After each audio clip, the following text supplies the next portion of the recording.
நாம் தரிசித்து நடவாமல் விசுவாசித்து நடக்கிறோம். தரிசித்து நடவாமல் விசுவாசித்து நடக்கிறோம்னா என்ன அர்த்தம்?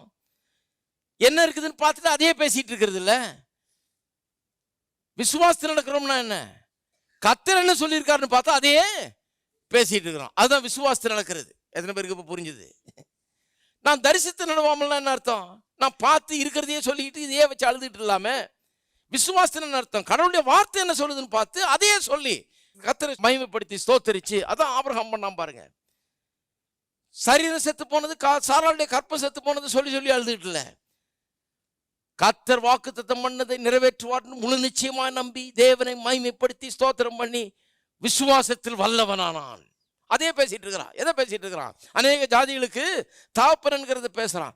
அப்ப தரிசித்து நடவாமல்னா இருக்கிறத பார்த்ததையே பேசிட்டு இல்லாம கடவுள் என்ன சொல்லியிருக்காருன்னு பார்த்தா அதையே பேசி பேசி நடப்பதுதான் விசுவாச வாழ்க்கை. உடனே விளங்கிடுச்சு பாருங்க. அதை சொன்ன உடனே விளங்கிடும். அந்த விசுவாசத்தை அப்ளை பண்றதுக்கு இது ரொம்ப சுலபமான ஒரு மெத்தட். அப்ப பாருங்க, விசுவாசத்தை அறிக்கை செய்யறது தான் இன்னைக்கு ரொம்ப கான்ட்ரவர்ஷியல் பாட்டு. ரொம்ப சர்ச்சைக்குரிய ஒரு பகுதி விசுவாச ஜீவியத்தில். இதுதான் ரொம்ப கஷ்டமான பகுதி. அதுவும் இல்லாமல் இதுதான் ரொம்ப கான்ட்ரவர்ஷியல் பகுதி, அதாவது ரொம்ப சர்ச்சைக்குரிய பகுதி. நிறைய பேர் என்ன சொல்லுவாங்க, நீங்கள் வாயை திறந்து சொல்கிற வரைக்கும் உங்களை யாரும் கிரிட்டிசைஸ் பண்ண போகிறதில்ல. நீங்கள் வாயை முட்டி பேசாமல் இருங்க, ஒன்றும் சொல்ல மாட்டாங்க. நீங்கள் வாயை திறந்து நெகட்டிவாக பேசுங்க, ஒன்றும் சொல்ல மாட்டாங்க. அதான் நான் சொன்னேன் இல்லையா? ஒருத்தர் ரோட்டில் போகிறான், காரில் போயிட்டுருக்கிறான், கார் பஞ்சர் ஆகிடுச்சு. நானே பார்த்துருக்கேன். ஒருத்தன் எந்திரிச்சு வெளியே நின்று ஒட்டி உதச்சி கட்ட கட்ட வார்த்தையாக திட்டி பொழப்பையே கெடுக்குது அப்படின்னு சொல்லி கெட்ட கட்ட வார்த்தையாக அந்த காரை திட்டிகிட்டு இருக்கிறான். ரோட்டில் போகிற ஒருத்தன் நின்று நல்லா சொன்னீங்க, அதே தான் நானும் பண்ணேன் இன்னைக்கு காலையிலையும், ரொம்ப கரெக்ட் அப்படின்ட்டு போகிறான் அவன். இதே ஆள் இறங்கி நின்று கர்த்தருக்கு ஸ்தோத்திரம், கர்த்தர் நான் போய் சேர வேண்டிய இடத்துக்கு நான் போய் சரியான நேரத்தில் சேர்றதுக்கு எனக்கு வழியை உண்டாக்குவார், நான் தோல்வி அடைவதில்லை, நான் வெற்றியை தான் பெறுவேன், கர்த்தருக்கு ஸ்தோத்திரம் அப்படின்னு சொன்னான்னா அவனை பார்த்து என்ன பண்ணுவாங்க? முதல்ல ஒரு மென்டல் ஹாஸ்பிட்டலுக்கு கூப்பிடுப்பானுவான். பைத்தியக்காரன் ஒருத்தர் பேசிட்டு இருக்கான் பாருங்க. ஏன்னா உலகத்தில் புரிய மாட்டேங்குது அவங்களுக்கு இது என்னன்னே புரிய மாட்டேங்குது. நீங்கள் வாயை முட்டுனீங்கன்னா யாரும் ஒன்றும் சொல்ல மாட்டாங்க. வாயை திறந்து நெகட்டிவாக பேசி பாருங்க. எத்தனை வீடுகளில் நடக்குது, எத்தனை கிறிஸ்தவ பார்ட்டிகளில் நடக்குது, எத்தனை ஜெப கூட்டங்களில் நடக்குது. நெகட்டிவாக நீங்கள் பேசுகிற வரைக்கும் யாரும் ஒன்றும் சொல்லவே மாட்டாங்க. அப்போ பாருங்க, இந்த கன்ஃபெஷன், இந்த அறிக்கை செய்கிறதுல தான் பிரச்சனையே இருக்குது. அங்கே தான் சச்சரவாகிடுது. நீங்கள் நெகட்டிவாக பேசுகிற வரைக்கும் யாரும் ஒன்றும் சொல்ல மாட்டாங்க. எந்த சபையிலையும் யாரும் ஒன்றும் சொல்ல மாட்டாங்க. ரொம்ப நல்ல கிறிஸ்தவன்வாங்க. நீங்கள் போய்ட்டு உங்கள் பிரச்சனையெல்லாம் சொல்லுங்கள், நீங்கள் லெட்டர் மேலே லெட்டர் எழுதி எனக்கு அந்த பிரச்சனையாக்கும் இந்த பிரச்சனையாக்கும் எல்லாம் சொல்லுங்கள், ஒன்றும் சொல்ல மாட்டாங்க. நீங்கள் யாராவது எப்படி இருக்கீங்கன்னு கேட்டோன்னே கர்த்தருக்குள்ளே ரொம்ப நல்லா இருக்கிறேங்க, கர்த்தருடைய வாக்கு தத்துவம் இதெல்லாம் சொல்லியிருக்குது, கர்த்தர் என்ன அதில் இந்த வாக்கு தத்துவத்தை எல்லாம் எனக்கு நிறைவேற்றி தருவார்ன்ற நம்பிக்கை எனக்கு முழு நிச்சயமாக இருக்குது. கர்த்தரை நான் ஸ்தோத்தரிக்கிறேன்னு சொல்லி பாருங்க. அதனால் ஒரு மாதிரியாக இருக்கிறாருல்ல, பேச்சே வேற மாதிரி இருக்குதுன்ட்டு போவான். சரியே உங்ககிட்ட அப்புறம் அவ்வளோ வச்சுக்க மாட்டாங்க. ஏன்னா உங்களை பார்த்தாலே ஒரு மாதிரி இருக்கும் அவங்களுக்கு. நீங்கள் வேற மாதிரி பேசுகிற என்ன அநியாயம் பாருங்க. நெகட்டிவாக பேசுகிற வரைக்கும் வச்சுக்குவாங்க. நான் என்ன சொல்கிறேன், அப்படிப்பட்ட ஆள்கிட்ட பேச வேண்டியதே இல்லை. ஏன்னு சொன்னால், ஏன் அந்த கன்ஃபெஷன் ரொம்ப முக்கியமாக இருக்குதுன்னா அதுதான் பிரச்சனையாக இருக்குது. எப்படி வச்சுட்டா பாருங்க பிசாசு, எது ரொம்ப முக்கியமோ அதை ரொம்ப பிரச்சனை விழுதாகிட்டான். ஏன்னா நீங்கள் கன்ஃபெஸ் பண்ணீங்கன்னா நீங்கள் பொசஸ் பண்ணுவீங்கன்னு தெரியும் அவனுக்கு. நீங்கள் வாயை திறந்து அறிக்கை செய்தீங்கன்னா அது உங்களுக்கு சொந்தமாயிடும் தெரியும். நீங்கள் நெகட்டிவாக பேசுறதை நிறுத்திட்டு இல்லாதவளை இருக்கிறவளை போல பேச ஆரம்பிச்சிங்கன்னா இல்லாதெல்லாம் நாளைக்கு உண்டாயிடும் தெரியும். அதனால தான் அதை பேச விடாமல் அதை பேசும்போதெல்லாம் உங்களை குற்றஞ்சாட்ட சொல்கிறான் பிசாசு. அதனால தான் அதுக்கு ஒரு பெரிய தடை, அதனால தான் அது ஒரு பெரிய சச்சரவாகுது, அதனால தான் அதனால பிரச்சனை வருது. ஏன்னா தெரியும், சொல்லிட்டா வாயை திறன்னு சொன்னால் அது உண்டாயிடும். ஏன்னா மலையை பார்த்து பேர்ந்து சமுத்திரத்தில் தள்ளுண்டு போன்னு சொன்னால் அப்படியே ஆகும்னு சொல்லுங்க. அப்படியே ஆகும் பிசாசுக்கு நல்லா தெரியும். விசுவாசிக்கு புரியுதோ இல்லையோ, பிசாசுக்கு நல்லா தெரியும் அப்படி பேச ஆரம்பிச்சானா ஆயிடும் அப்படின்னு. அதனால தான் பேச விடாம பண்றதுக்கு என்னன்னா ஒருத்தர் சொல்றாரு, ஓஹோ அந்த name it and claim it group, name it and claim it group. அது நான் சொல்றேன், நேம் பண்ணி கிளைம் பண்ணலன்னா சிலதெல்லாம் பெற்றுக்கொள்ளவே முடியாது. நேம் பண்ணி கிளைம் பண்ணலாம். கடைக்கு போறீங்க, பொருளை வாங்குறீங்க, பொருளை வாங்கி காசை கொடுத்துடுறீங்க, சாமானை அங்கே வாங்கிக்காங்கிறான் எங்கே கேட்டுக்கிட்ட இல்லையா? நீங்கள் என்ன பண்ண போகிறீங்க? போய் என்னுடைய பொருள் இந்தந்த பொருள் இருக்கு, இந்த ரசீதுன்னு சொல்லி கொடுத்து வாங்குறீங்க, கிளைம் பண்றீங்க இல்லையா? ஏன்? ஏற்கனவே பே பண்ணியிருக்கு, அதனால கிளைம் பண்றீங்க. நான் சொல்லுகிறேன், ஏற்கனவே கல்வாரி சிலுவையில் பே பண்ணியிருக்கிறாரு. பே பண்ணதை நான் கிளைம் பண்றேன். அதை கிளைம் பண்றதுக்கு ரசீது இதுதான் சொல்லி இருக்குது, என்ன என்னுடையதுன்னு சொல்லி. இதை எடுத்துட்டு போய் என்னுடையதெல்லாம் கூடுன்னு சொல்லி நான் கிளைம் பண்றேன். கிளைம் பண்றதெல்லாம் ஒன்றும் கிடைக்காது பாருங்க. கிளைம் பண்ணலன்னா அது கிடைக்கவே உங்களுடையது, அது கிடைக்கவே கிடைக்காது. அதனால கன்ஃபெஷன் ரொம்ப முக்கியம் பாருங்க. You must claim it. உங்களுக்காக பே பண்ணி, உங்களுக்காக விலக்கரையும் கொடுத்து, உங்களுக்கு சொந்தமாக்கி இருக்கிறாரு, உங்களுக்காக ஏற்படுத்தி வச்சுட்டாரு, எல்லாம் பண்ணிட்டாரு, ரசீதை கையில் கொடுத்துட்டாரு. நீங்க பொருளை வாங்கலைன்னா அப்புறம் உங்க பொறுப்பு தான் அது. பொருளை வாங்க வேண்டியது உங்களுடைய பொறுப்பு, போய் வாங்கிக்க வேண்டியது. நம்ம சில நேரத்தில் பே பண்ணிட்டு எல்லாம் மட்டும் வந்துடுறோம், இன்னொரு ஆளை அனுப்புகிறோம் போய் வாங்கிட்டு வரதுக்கு.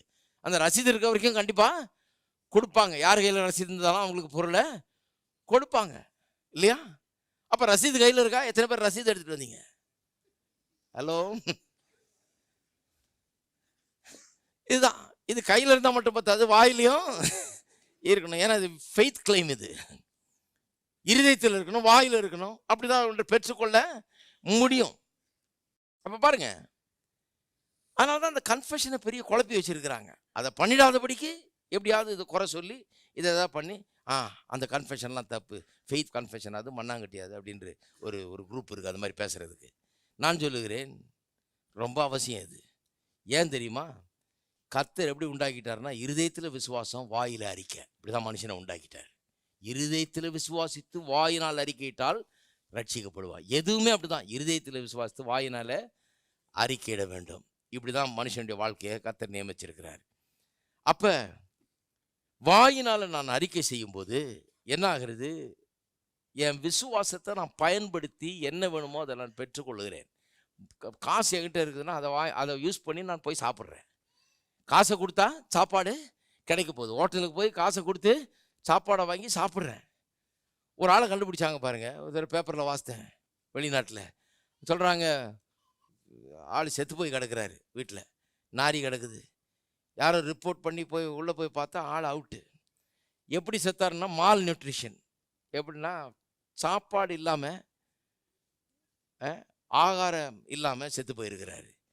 அந்த ஆள் படுத்து கிடந்த அந்த மெத்தையை எடுத்து பார்த்தா அந்த மெத்தை முழுக்க பணத்தால் அடுக்கி வச்சிருக்கிறாரு. உள்ள மெத்தைக்குள்ள பணத்தை அடுக்கி, பேங்க்ல போடாமல் எப்படி சம்பாதிச்சானு தெரியல. ஆள் உள்ள ஃபுல்லாக பணத்தை அடுக்கி வச்சுட்டு அது மேலே படுத்து கிடக்குறாரு. ஆனால் அதை ஸ்பெண்ட் பண்ணலை. இவர் பசியினால் ஏன் செத்தாரு? பசியினால் சாகலை. இவர் காசை செலவழித்து அதுக்கு வேண்டிய ஆகாரத்தை வாங்கி சாப்பிடாதனால செத்தாரு. இருக்கீங்களா? விசுவாசம் அப்படிதான். விசுவாசம் இருந்தால் பத்தாது, விசுவாசத்தை ஸ்பெண்ட் பண்ண வேணும். விசுவாசத்தை நாம் உபயோகப்படுத்தி நமக்கு என்ன வேணுமோ அதை நான் பெற்றுக்கொள்ள வேண்டும். அதை எப்படி உபயோகப்படுத்துறது? அதுதான் வாயினால அறிக்கை செய்ய வேணும். எப்படி என்னுக்குள்ள இருக்கிற விசுவாசத்தை கொடுத்து அதை என்கேஷ் பண்ணுறது, அதை எப்படி பொருளாக மாற்றுறது, அதை இதை கொடுத்து எப்படி எனக்கு வேண்டியதை நான் பெற்றுக்கொள்கிறது. உலகத்தில் ரூபா நாணயம் ஒரு பண்ட மாற்றுக்கு உபயோகப்படுத்தப்படுகிறது இல்லையா? இதை கொடுத்து அதை வாங்கிக்கிறோம். காசை கொடுத்து மூட்டை அரிசி வாங்குறோம் இல்லையா? அதுபோல் இந்த விசுவாச உலகத்தில், ஆவிக்குரிய உலகத்தில் விசுவாசத்தை கொடுத்து தான் எல்லாத்தையும் பெற்றுக்கொள்ள முடியும். விசுவாசத்தினால தான் எல்லாத்தையும் அடைய முடியும். அப்போ எவ்வளவு முக்கியம் பாருங்க. ஆனாலும் அநேக இடத்துல இதை தான் பிரச்சனையாக்கி விட்டாங்க. விசுவாசிக்காதபடிக்கு, இதை அறிக்கை செய்யாதபடிக்கு நிறைய தடை. அறிக்கை செய்யாதபடிக்கு அநேகருடைய வாழ்க்கையில் பயப்படுறாங்க. ஏன்னு சொன்னால் யாராவது ஏதாவது சொல்லுவாங்க, என்னமாவது நினச்சிக்குவாங்க அப்படின்னு. விசுவாசத்தால் நீதிமான் பிழைப்பான்னு சொல்லிடுது. எப்படி பிழைப்பான்? விசுவாசத்தால் பிழைப்பான்னா உள்ளத்தில் விசுவாசிக்கிறதுனால அல்ல, வாயினால் அறிக்கையும் செய்யணும். விசுவாசம் உள்ளத்தில், விசுவாசம் வாயில அறிக்கை. இப்படி தான் விசுவாசம் கிரியை செய்கிறது. இருக்கீங்களா? சரி. அப்போ இந்த அறிக்கைன்னு சொன்னால் என்ன? இது நான் வாயை திறந்து எதையோ ஒன்று சொல்கிறது இல்லை. கடவுள் என்ன சொல்லியிருக்கிறாரோ அதையே சொல்வது தான் அறிக்கை. Confession is saying the same thing as God. கடவுள் என்ன சொல்லியிருக்காரோ அதையே நான் திரும்ப சொல்லுவது. கடவுள் என்ன சொல்லியிருக்காரோ அதையே நான் திரும்ப சொல்லுவது. கடவுள் சொல்வதை நான் சொல்லும்போது அந்த கடவுளுடைய வார்த்தையில் இருக்கிற வல்லமை என்னுடைய வார்த்தையில் இருக்க ஆரம்பிக்கிறது. நம்முடைய வார்த்தைகள் வல்லமை உள்ள வார்த்தைகளாக மாறுகிறது. இதுதான் இன்னைக்கு நிறைய பேருடைய பிரச்சனை பாருங்க, அது பண்றதில்ல. எபிரேயர் 4ஆம் அதிகாரத்தில் இதையும் நான் பார்த்துருக்கிறோம் பல முறை. ஆனால் இதை வாசிங்க பார்ப்போம்.